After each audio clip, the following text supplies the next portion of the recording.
কাচের ভেতর ঢুকলে আলোর স্পিড কমে যায় কেন? আলো এক ধরনের ইলেকট্রোম্যাগনেটিক ওয়েভ, অর্থাৎ আলোর মধ্যে ইলেকট্রিক ঢেউ এবং ম্যাগনেটিক ঢেউয়ের উপস্থিতি রয়েছে। ইলেকট্রিক ঢেউয়ের মধ্যে কোনো চার্জ পার্টিকেল থাকলে সেই চার্জ পার্টিকেলটা একই জায়গায় দাঁড়িয়ে কাঁপতে থাকে। তাই আলো যখন কাচের ভেতর ঢোকে তখন কাচের ভেতর থাকা ইলেকট্রনগুলো আলোর ইলেকট্রিক ফিল্ডের ঢেউয়ের মধ্যে পড়ে যায়, ফলে ইলেকট্রনগুলো কাঁপতে থাকে। আর এই ইলেকট্রনের কাঁপাকাঁপির ফলে নতুন আরও একটা আলোর ঢেউ তৈরি হয়, অর্থাৎ একটা সেকেন্ডারি আলো তৈরি হয়। যে আলোটা পড়েছিল অর্থাৎ প্রাইমারি আলো এবং যে আলোটা তৈরি হলো অর্থাৎ সেকেন্ডারি আলো, এই দুটো আলোর ফ্রিকোয়েন্সি একই হয়, কিন্তু অ্যামপ্লিটিউড ডিফারেন্ট হয় এবং প্রাইমারি আলো এবং সেকেন্ডারি আলো একই ফেজে থাকে না, মানে একই ছন্দে থাকে না।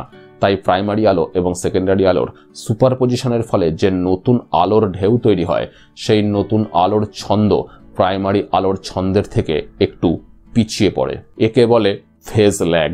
এই রকমভাবে অসংখ্য ফেজ ল্যাগের ফলে মনে হয় যেন আলোর স্পিড কমে গেছে এবং আলোর ওয়েভলেন্থ ছোট হয়ে গেছে। দুটো আলোর মিলিত রূপের ফেজ ল্যাগ কতটা হবে সেটা নির্ভর করে সেকেন্ডারি আলোর অ্যামপ্লিটিউডের উপর। বিভিন্ন মিডিয়ামে সেকেন্ডারি আলোর অ্যামপ্লিটিউড বিভিন্ন হয়, তাই ফেজ ল্যাগ বিভিন্ন হয়। এই কারণেই বিভিন্ন মাধ্যমে আলোর স্পিড বিভিন্ন। বিস্তারিত জানতে এই ভিডিওটা দেখুন, লিংক ডেসক্রিপশন বক্সে দেওয়া আছে।